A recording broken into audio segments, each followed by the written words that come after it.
জাতিসংঘ মহাসচিব অ্যান্তোনিও গুতেরেসের সাথে গোলটেবিল বৈঠকে অংশ নিয়েছেন কয়েকটি রাজনৈতিক দলের নেতৃবৃন্দ। শনিবার ১৫ মার্চ দুপুর ১টায় রাজধানীর হোটেল ইন্টারকন্টিনেন্টালে এই বৈঠক অনুষ্ঠিত হয়।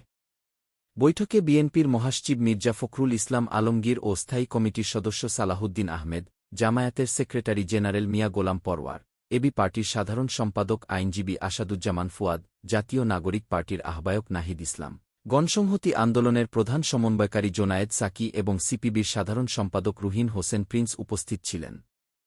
বৈঠক শেষে মির্জা ফখরুল ইসলাম আলমগীর বলেন, বিএনপি চায় নির্বাচনকেন্দ্রিক সংস্কার দ্রুত সম্পন্ন করে জাতীয় সংসদ নির্বাচন আয়োজন করা হোক।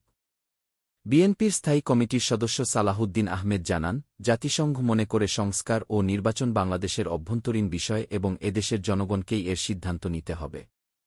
গণসংহতি আন্দোলনের প্রধান সমন্বয়কারী জোনায়েদ সাকি বলেন, আন্তর্জাতিক মানদণ্ডে জুলাই গণহত্যার বিচার নিশ্চিতে জাতিসংঘের সহায়তা চাওয়া হয়েছে। পাশাপাশি সংস্কার ও নির্বাচনের বিষয়ে ঐকমত্য নিয়ে নিজেদের অবস্থান তুলে ধরা হয়েছে।